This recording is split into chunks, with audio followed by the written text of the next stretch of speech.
So మనకి chloroplast గురించి ఒక ఐడియా వచ్చేసింది కదా నాన్న. మరి ఇప్పుడు ఏం చదువుకుంటాం మనం? క్లోరోప్లాస్ట్ తర్వాత మైటోకాండ్రియా అయిపోతే కణానికి సంబంధించినటువంటి డయాగ్రామ్. ఓకేనా? సో ఫస్ట్ మనం ఇక్కడ ఈ స్లైడ్ మారుద్దాం. మైటోకాండ్రియా అంటున్నాం.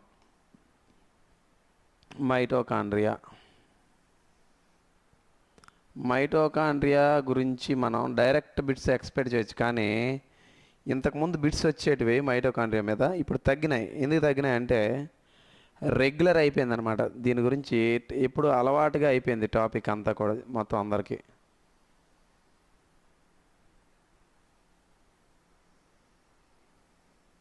సో ఇది మైటోకాండ్రియా డయాగ్రాము.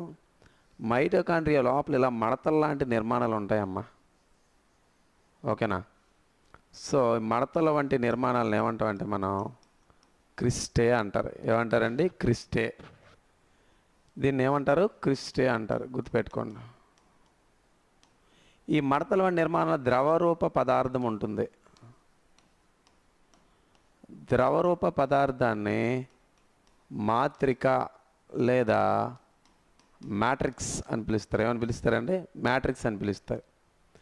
అయితే మైటోకాండ్రియాని కనుక్కున్నటువంటి శాస్త్రవేత్తలు ఎవరైనా ఉన్నారంటే పలేడ్ అని ఒకరు, తర్వాత కొలికర్ అని చెప్పి ఒకడు. ఓకేనమ్మా? పలేడ్ మరియు కొలికర్ ఒకరు.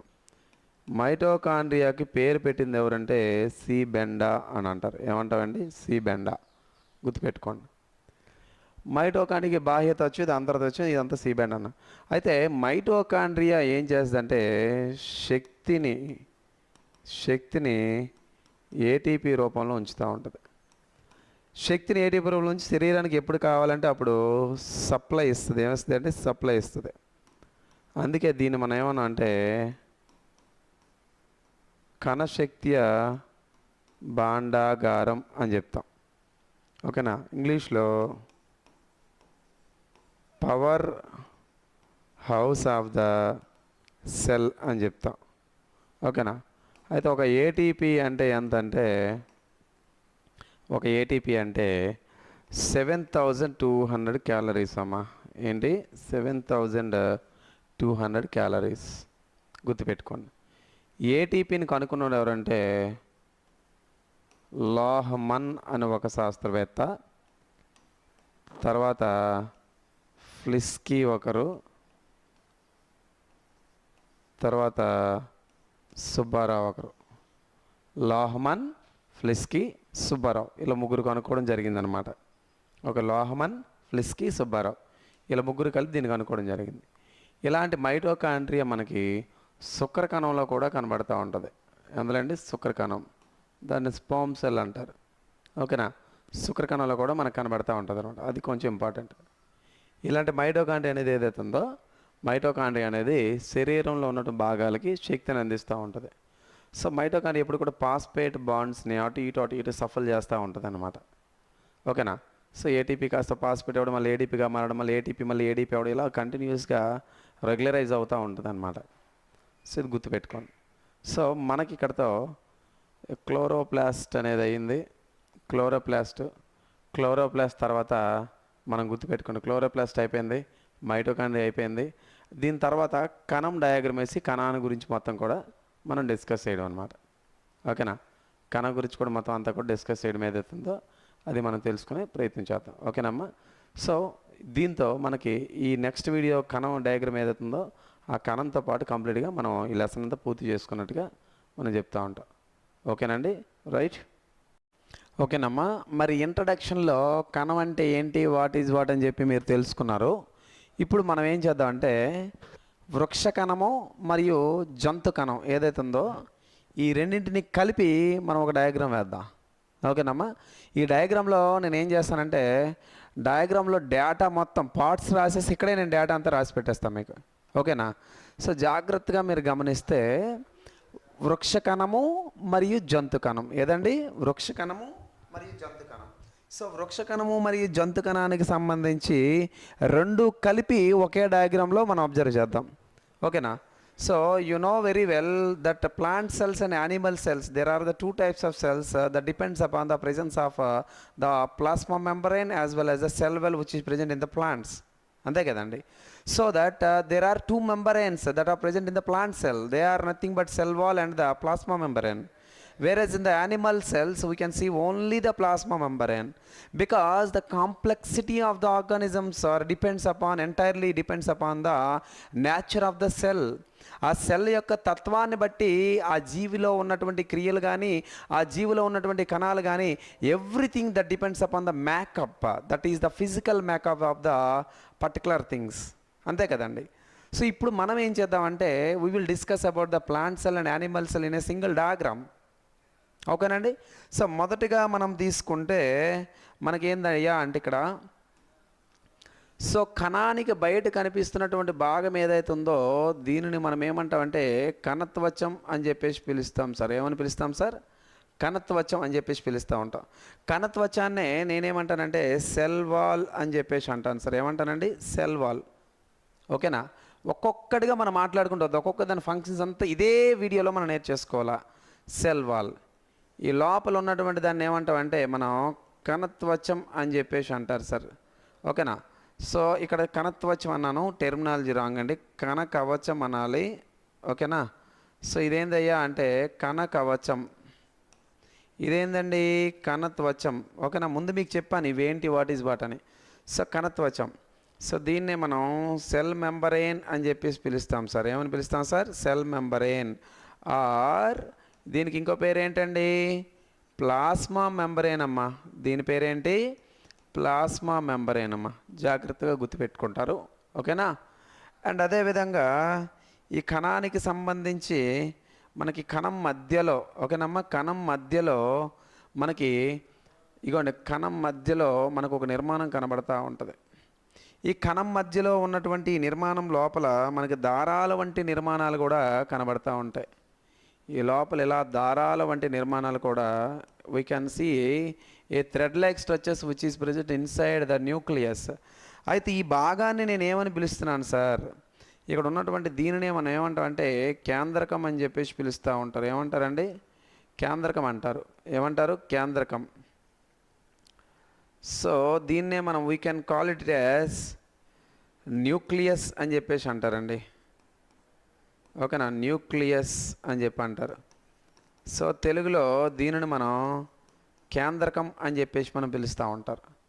కేంద్రకం లోపల ఏముంటుందయ్యా అంటే కేంద్రకం లోపల ఏముంటుందంటే జన్యు పదార్థం ఉంటుంది సార్. ఏముంటుందండి? జన్యు పదార్థం ఉంటుంది. జన్యు పదార్థాన్నే మనం జెనెటిక్ మెటీరియల్ అని చెప్పేసి అంటాం. మొత్తం దీని చరిత్ర అంతా మాట్లాడుకుందాం. జెనెటిక్ మెటీరియల్ అంటారండి. ఓకేనా? తర్వాత ఈ కేంద్రకం అనేది ఏదైతే ఉందో ఈ కేంద్రకం అంతా కూడా మనకి ఇలా చూడడానికి కేంద్రకం చుట్టూ కూడా మనకి కణత్వచము కణకవచం అనేది ఏవైతే ఉన్నాయో వీటి కింద, ఓకేనండి, జాగ్రత్తగా వినాలండి. డయాగ్రామ్ వచ్చేస్తే మీకు సగం డేటా వచ్చేస్తుంది అన్నమాట. ఓకేనా? సో డయాగ్రామ్ జాగ్రత్తగా మీరు గమనించండి.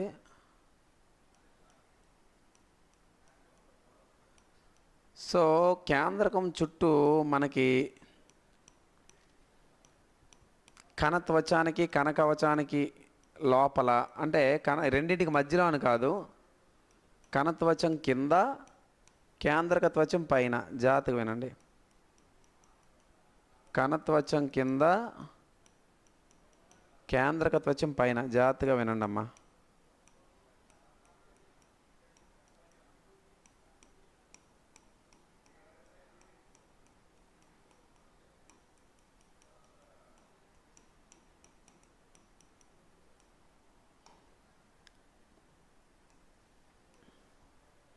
కనిపిస్తుందమ్మా డయాగ్రామ్ నీట్గా?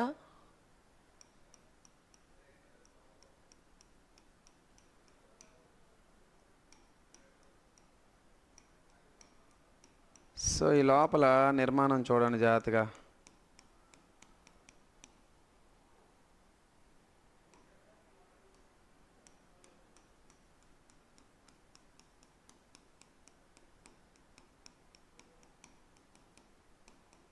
ఇదంతా కూడా ఏందో మీకు తెలుసా అండి?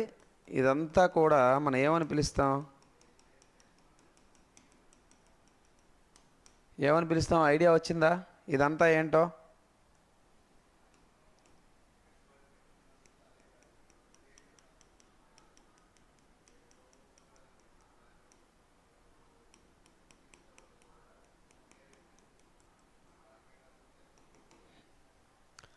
ఓకేనండి, ఇక్కడ జాగ్రత్తగా చూడండి. ఈ ఏదైతే ఒక పదార్థము మనకి కేంద్రకానికి బయట ఉన్నటువంటి భాగం ఏదైతే ఉందో, కేంద్రకానికి బయట ఉన్నటువంటి భాగం ఏదైతే ఉందో చాలా జాగ్రత్తగా గమనించండి. కేంద్రకానికి బయట ఉన్నటువంటి దీన్ని ఏమంటాం అంటే ఈ భాగాన్ని కేంద్రక త్వచం అని చెప్పేసి అంటాం సార్. ఏమంటామండి? కేంద్రక త్వచం అంటారు. ఇంగ్లీష్లో న్యూక్లియర్ మెంబరేన్ అని చెప్పి అంటారు సార్. ఏమంటారంటే న్యూక్లియర్ మెంబరేన్. సో న్యూక్లియర్ మెంబరేన్కి బయట సెల్ మెంబరేన్కి లోపల మధ్యలో ఉన్నటువంటి ద్రవరూప పదార్థం ఏందయ్యా అంటే దీన్నే మనం సైటోప్లాజం అని చెప్పేసి అంటాం సార్. ఏమంటాం సార్? సైటోప్లాజం అంటారు, లేదా కణద్రవ్యం అని చెప్పేసి పిలుస్తూ ఉంటారు. ఏమని పిలుస్తారండి? కణద్రవ్యం. ఓకే, కణద్రవ్యం సరిపోయింది. తర్వాత మనకి ఇగోండి ఈ భాగంలో చాలా జాగ్రత్తగా వినాలి. మనకి ఈ కణద్రవ్యంలో తేలియాడుతూ ఈ భాగంలో మనకి కొన్ని నిర్మాణాలు కనబడతా ఉంటాయి ఇలా. ఓకేనండి, ఇలా కొన్ని నిర్మాణాలు కనబడుతూ ఉంటాయి, చాలా జాగ్రత్తగా వినాలి.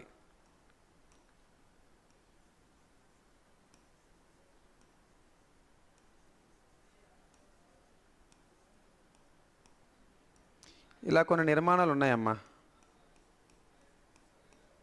ఇలా. సో వీటిని మనం ఏమంటాం అంటే అంతర్జీవ ద్రవ్యజాలం అని చెప్పేసి అంటారండి. ఏమంటారండి? ఏమంటారు వీటిని? అంతర్జీవ ద్రవ్యజాలం. దీన్నే మనం ఎండోప్లాస్మిక్ రెటిక్యులం అని చెప్పి అంటారు. ఏమంటారండి? Endoplasmic reticulum. ఓకేనా? తర్వాత ఇదే కణంలోని మనకి ఈ ప్రాంతంలో ఇలా కొన్ని దేహాలు బాడీస్ ఇలా కనబడుతూ ఉంటాయి ఇలా కొన్ని నిర్మాణాలు కనబడుతూ ఉంటాయి. సో ఈ నిర్మాణాలను ఏమంటాం అంటే గాల్జీ దేహం అని చెప్పేసి అంటారండి. ఏమంటారండి? గాల్జీ దేహం లేదా గాల్జీ సంక్లిష్టం అని చెప్పేసి అంటారండి. ఏమంటారండి? గాల్జీ సంక్లిష్టం లేదా దీన్ని మనం గాల్గీ బాడీ అని చెప్పేసి అంటాం. ఓకేనా? గాల్గీ బాడీ. తర్వాత గాల్గీ బాడీ తర్వాత మనకి కణంలోనే అక్కడక్కడ మనకి ఇలాగ కొన్ని గుంపుల్లా కనబడతా ఉంటాయి. ఇలా గుంపుల్లా కొన్ని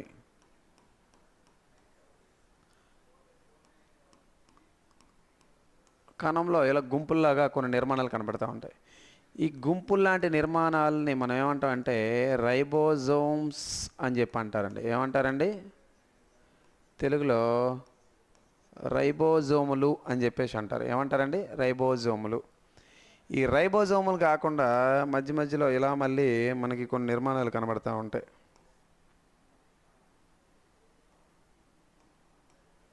ఓకేనా? ఇలా కొన్ని నిర్మాణాలు మధ్య మధ్యలో ఇలా కనబడుతూ ఉంటాయి.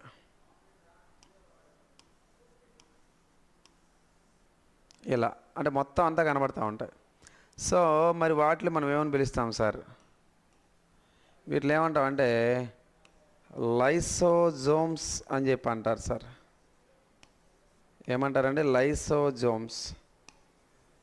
తెలుగులో లైసోజోములు అంటారు. ఏమంటారండి? లైసోజోములు అంటారు. సో రైబోజోమ్స్ అయిపోయి, లైసోజోమ్లు అయిపోయి, అంతర్జీవ ద్రవ్య ఎండోప్లాస్మిక్ రెటిక్యులం అయిపోయి, గాల్గీ బాడీ అయిపోయి, తర్వాత మనం ఇంకా ఏం తెలుసుకోవాలి సార్ అంటే అసలు విషయం ఏంటంటే వృక్షకణం ఏదైతే ఉందో, ఓకేనండి, వృక్షకణం అనేది ఏదైతే ఉందో ఈ వృక్షకణంలో జాగ్రత్తగా వినండి. వృక్షకణం అనేది ఏదైతే ఉందో వృక్షకణంలో ఒక పెద్ద ఇలా ఖాళీగా ఉన్నటువంటి ఒక నిర్మాణం కనబడుతూ ఉంటుందండి. వృక్షకణంలో ఖాళీగా ఉన్నటువంటి ఒక నిర్మాణం మనకు వృక్షకణంలో కనబడుతూ ఉంటుంది. జాగ్రత్తగా వినండి. మరి ఖాళీగా ఉన్నటువంటి ఈ నిర్మాణం గురించి దీని సంగతి ఏందని ఒకసారి మనం తెలుసుకుందాం.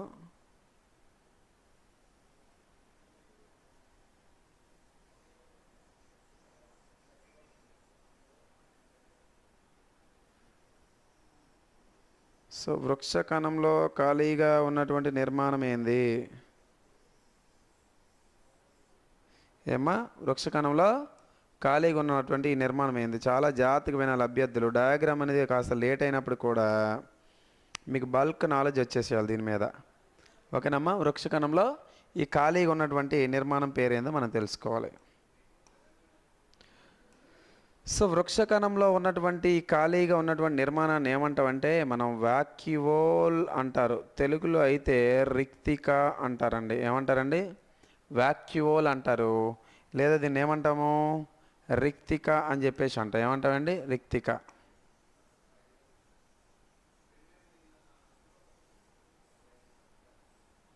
అంతా కూడా ఏమని పిలుస్తాం మనం? రిక్తిక అంటాం. ఏమంటామండి? రిక్తిక. ఇక్కడ రాస్తాను. వాక్యూోల్ లేదా రిక్తిక అని చెప్పేసి అంటాం. ఏమంటామండి? వాక్యూోల్ లేదా రిక్తిక అని చెప్పేసి అన్నాం. ఓకేనా? వాక్యూవల్ లేదా రిక్తిక అన్నాం. దీని తర్వాత మనకి వాక్యూవల్, ఈ ఒక్కొక్క భాగం వీటి పనులేంటి, వాట్ ఈజ్ వాట్ అన్నీ క్లియారిటీగా మనం తెలుసుకోవాలా. తర్వాత ఇదే డయాగ్రామ్లో మనకి అక్కడక్కడ ఏముంటాయి సార్ అంటే క్లోరోప్లాస్ట్లు ఉంటాయి. ఏముంటాయండి? క్లోరోప్లాస్ట్లు ఉంటాయి అన్నమాట. జాగ్రత్తగా వినండి. ఓకేనా? సో మనకి ఇలా నిర్మాణాలు ఉంటాయి. జాగ్రత్తగా వినండి అమ్మా. ఈ డయాగ్రామ్స్ ఇంపార్టెంట్. ఓకేనా? మళ్ళీ క్లోరోప్లాస్ట్ గురించి మొత్తం అంతా నేర్చుకుందాం.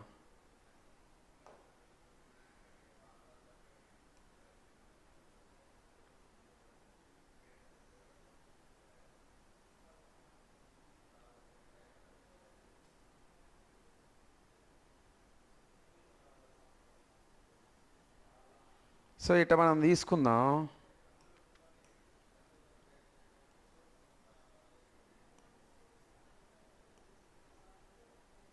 ఏమ్మా, డయాగ్రామ్ ఇలా కనబడతా ఉంది కదా?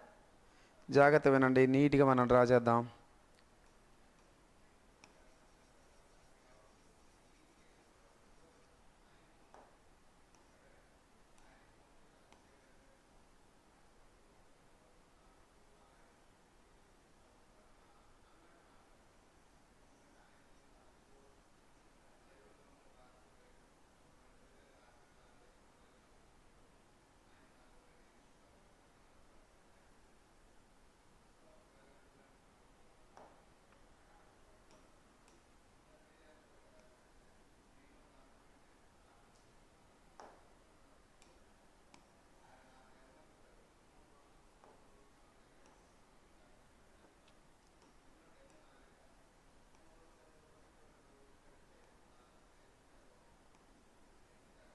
సో ఇలాగ నిర్మాణం మనకు కనబడుతుంది. జాగ్రత్తగా ఓపిక్గా, ఇప్పుడు నేను ఇక్కడ ఎంతసేపు ఎంత ఓపిక్గా వేస్తున్నానో టైం వేస్ట్ అనుకోకుండా మీరు నేర్చుకోవాలమ్మా.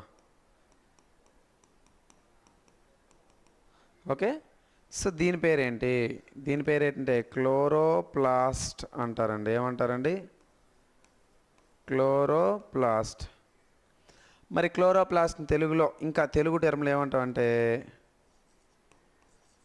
హరిత రేణువు అంటారు. ఏమంటారండి? హరిత రేణు. దీని చరిత్ర మొత్తం మళ్ళీ మనం మాట్లాడుకోవాలి. ఓకేనా? హరిత రేణువు అయిపోయింది. తర్వాత ఇంకా ఏమైనా ఉన్నాయా ఇక్కడ పార్ట్స్? జాగ్రత్తగా వినండి. సో పార్ట్స్ మళ్ళీ తీసుకుంటే మళ్ళీ ఇక్కడ మనకి ఏం కనిపిస్తుంది సార్ అంటే మైటోకాండ్రియా కనిపిస్తుంది. ఏం కనిపిస్తుంది అండి?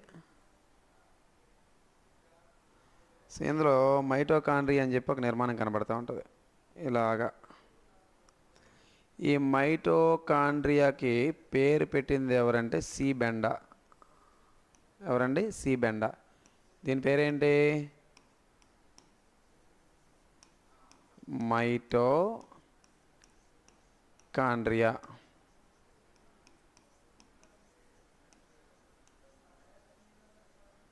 మైటోకాండ్రియా. ఓకేనండి? ఏమంటారు దీన్ని? మైటోకాండ్రియా. దీన్ని ఏమంటారు? వాక్యూల్. దీన్ని ఏమంటారు? క్లోరోప్లాస్ట్. దీన్ని ఏమంటారు? లైసోజోమ్స్. అక్కడ ఉన్నటువంటి ఏంటి? రైబోజోమ్స్. ఇవేంటన్నా? ఇవన్నీ కూడా రైబోజోమ్స్. ఏమంటాం మనం? రైబోజోమ్స్. సో మీకు రైబోజోమ్స్ తెలుసు, లైసోజోమ్స్ తెలుసు, వాక్యూల్స్ తెలుసు, క్లోరోప్లాస్ట్ తెలుసు, మైటోకాండ్రియా తెలుసు, అదేవిధంగా మధ్యలో ఉన్న కేంద్రకం తెలుసు, కేంద్రకం చుట్టూ అంతర్జీవ ద్రవ్యజాలం తెలుసు మీకు, అవునా కాదా? సో ఇవి చాలా ఇంపార్టెంట్ ఆస్పెక్ట్. అంటే ఈ డయాగ్రామ్ అనేది చాలా చాలా ఇంపార్టెంట్. డయాగ్రామ్ వచ్చేస్తే మీకు ఆల్మోస్ట్ నాలెడ్జ్ అంతా వచ్చేసినట్టే, అర్థమైందమ్మా? సో ఇదేంటి, ఒక వృక్షకణం అండ్ అదేవిధంగా జంతు కణంగా ఉన్నటువంటి రెండింటికి ఉన్నటువంటి లక్షణం అన్నమాట. ఓకేనండి. ఇప్పుడు ఒక్కొక్కటి ఫంక్షన్స్ మనం వారల్గా చెప్తాను, తర్వాత మళ్ళీ వీటిలో ఎక్స్ప్లెయిన్ చేస్తాను కూడా. ఓకే, ఫస్ట్ వారల్గా డిస్కస్ చేద్దామా? వారల్గా డిస్కస్ చేసుకుంటూ వెళ్దాం. మొదటగా కేంద్రకం అని అన్న, ఇగోండి ఎక్కడ తీసుకున్నాం, కేంద్రకం, ఇగోండి కేంద్రకం. ఓకేనండి. సో మొట్టమొదటిసారిగా కేంద్రకాన్ని కనుక్కున్నవారు ఎవరు సార్ అంటే రాబర్ట్ బ్రౌన్ అని చెప్పి అంటాం. ఏమంటామండి? Robert Brown. ఎవరు సార్? Robert Brown. కేంద్రకం చుట్టూ కేంద్రక త్వచం ఉందనుకోండి, కేంద్రకం చుట్టూ కేంద్రక త్వచం ఉంటే వాటిని నిజ కేంద్రక జీవులు అంటారండి. ఏమంటారండి? కేంద్రకం చుట్టూ కానీ త్వచం ఉంటే వాటిని ఏమంటారు? నిజ కేంద్రక జీవులు అంటారు. దాన్నే మనం ఇంగ్లీష్లో యూకారియోట్స్ అంటారు. అలా కేంద్రక చుట్టూ కేంద్రక త్వచం లేదనుకోండి, కేంద్రక పూర్వజీవులు లేదా అపకేంద్రక జీవులు అంటారు. కేంద్రక పూర్వజీవులు లేదా ఇంగ్లీష్లో ప్రోకారియోట్స్ అని పిలుస్తారు. యూకారియోట్స్ అంటే తెలుసు మీకు, ప్రోకారియోట్స్ అంటే తెలుసు మీకు ఇప్పుడు, అవునా కాదా? అండ్ అదేవిధంగా కేంద్రకాన్ని కనుక్కున్నటువంటి శాస్త్రవేత్త ఎవరండి? కేంద్రకాన్ని కనుక్కున్నటువంటి శాస్త్రవేత్త ఎవరంటే రాబర్ట్ బ్రౌన్. మీకు తెలుసు ఎవరండి? Robert brown. అండ్ అదేవిధంగా కేంద్రకం లోపల ఏముంటుందని చెప్పాను, కేంద్రకం లోపల జన్యు పదార్థం ఉంటుంది. దాన్ని ఏమన్నా జెనెటిక్ మెటీరియల్, జన్యు పదార్థం అన్నాం. జన్యు పదార్థం అంటే నథింగ్ బట్ అక్కడ మనం డిఎన్ఏని తీసుకోవచ్చు. డిఎన్ఏని ఎవరు కనుక్కున్నారండి? వాట్సన్ ఒకడు, క్రిక్ ఒకడు. వీళ్ళకి 1953లో ఫ్రాంక్లిన్ మారిస్ అండ్ విల్కిన్స్ అని పిలుస్తున్న శాస్త్రవేత్తలతో కలిపి ఒక నోబెల్ బహుమతి అనేది వచ్చిందనమాట. సో డిఎన్ఏ అనేది ఏదైతుందో ద్వికుండలీకరణం ఆకారంలో ఉంటుంది. అసలు ఇవన్నీ నీట్గా చెప్పాలి, మరి ఇక్కడ చెప్తే రఫ్గా చెప్తా ఉన్నా. సో అదేవిధంగా కణద్రవ్యం అన్నాం. మధ్యలో ఉన్నటువంటి ద్రవరూప పదార్థం ఏదైతుందో దాన్ని కణద్రవ్యం అంటారు. కణద్రవ్యం అనేది దేనికి ఉపయోగపడుతుంది సార్ అంటే పదార్థాల రవాణాకు ఉపయోగపడుతూ ఉంటుంది. ఏదండి? పదార్థాలు ఏవైతే ఉన్నాయో పదార్థాల రవాణాకు ఉపయోగపడుతూ ఉంటుంది. వాతావరణంలో కణం యొక్క ఉష్ణోగ్రతను కూడా మెయింటైన్ చేస్తూ ఉంటుంది. ఏదండి? కణం యొక్క ఉష్ణోగ్రతను కూడా బ్యాలెన్స్ చేస్తూ ఉంటుంది. దేనండి? కణం యొక్క ఉష్ణోగ్రతను కూడా బ్యాలెన్స్ చేస్తూ ఉంటుంది. అదేవిధంగా మనకి కణం చుట్టూ కేంద్రకం చుట్టూ కూడా అంతర్జీవ ద్రవ్యజాలం అన్నాం. అంతర్జీవ ద్రవ్యజాలం ఏం చేస్తుందంటే సాధారణంగా మనం ఒక మాట తెలుసుకోవాలి. ఇక్కడ రైబోజోమ్లు అన్నాం కదా, రైబోజోమ్లు అనేవి ఏవైతే ఉన్నాయో రైబోజోములు ప్రోటీన్లు తయారు చేస్తూ ఉంటాయి. దాన్ని మాంసకృతులు అంటారు. మరి రైబోజోములు తయారు చేసినటువంటి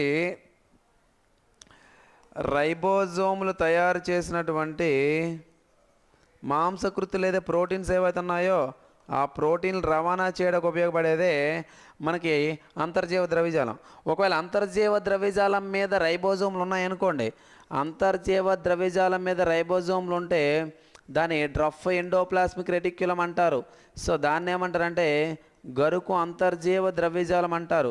ఒకవేళ రైబోజోముల మీద కానీ రైబోజోముల మీద అంటే ఇక్కడ ఉన్నటువంటి అంతర్జీవ ద్రవ్యజాలం రైబోజోములు లేకపోతే దాన్ని ఏమంటారంటే నునుపు అంతర్జీవ ద్రవ్యజాలం అంటారు. దాన్నే స్మూత్ ఎండోప్లాస్మిక్ రెటిక్యులం అంటారు. రైబోజోములు 2 రకాలు, 70S అదేవిధంగా 80S అంటారు. ఓకేనా? 2 రకాలు. అండ్ ఈ ఎస్ అంటే ఏంటి? రైబోజోమ్లో ఒక ప్రమాణంలో కొలుస్తారు. దాన్ని ఏమంటారంటే స్వెట్బెర్గ్ యూనిట్స్ అంటారు. స్వెట్బెర్గ్ ప్రమాణాలు అని చెప్పేసి అంటూ ఉంటారు. సో దీన్ని బట్టి మనకి తెలిసిందేంటి? రైబోజోములు ప్రోటీన్లు లేదా మాంసకృతులను తయారు చేస్తాయి అన్నాం. అండ్ రైబోజోములు తయారు చేసే ప్రోటీన్లు మరియు మరికొన్ని ఆహార పదార్థాలను నిల్వ చేసేవేవయ్యా అంటే గాల్జీ సంక్లిష్టము, దాన్ని గాల్జీ బాడీ అంటారు. గాల్జీ సంక్లిష్టాన్ని కనుక్కున్నటువంటి శాస్త్రవేత్త ఎవరు సార్ అంటే క్యామిల్లో గాల్గి అంటారు. ఏమండి? క్యామిల్లో గాల్గి అనేవాడు కనుగొన్నాడు అన్నమాట. మరి గాల్జీ దేహాలు ఏం చేస్తాయంటే ఈ రైబోజోములు తయారు చేసే ప్రోటీన్లే కాకుండా మరికొన్ని ఆహార పదార్థాలను నిల్వ చేస్తూ ఉంటాయి, ప్యాకింగ్కి ఉపయోగపడుతూ ఉంటాయి. అదేవిధంగా మనకి కణంలో మరొక వృక్ష కణంలో అతి ఎక్కువ భాగం కేంద్రకం కంటే ఎక్కువ భాగాన్ని ఆక్యుపై చేసేది ఏదంటే వాక్యూల్ లేదా రిక్తి కణం. మరి మొక్కలలో గ్లూకోజ్ నిల్వ చేస్తూ ఉంటాయి. మొక్కలలో గ్లూకోజ్ నిల్వ చేయడానికి ప్రధాన పాత్ర పోషించేవి ఏవంటే వాక్యూల్స్ అని చెప్తా ఉంటామండి.